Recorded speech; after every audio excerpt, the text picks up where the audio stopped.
What's the single most terrifying moment you've ever experienced?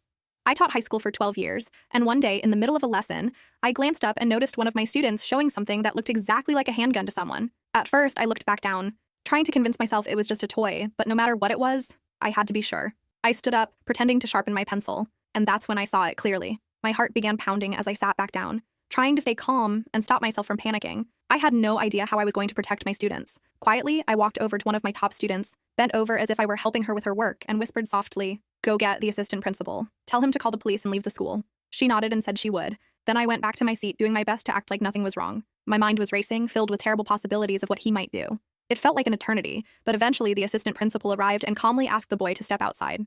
I can't even explain how terrified I was as the boy stood up, looked around, and started walking to the door. When he reached into his pocket, I was seconds away from screaming. Thankfully, he just kept walking. I heard footsteps in the hallway, followed by the sound of the police grabbing him and putting him in handcuffs.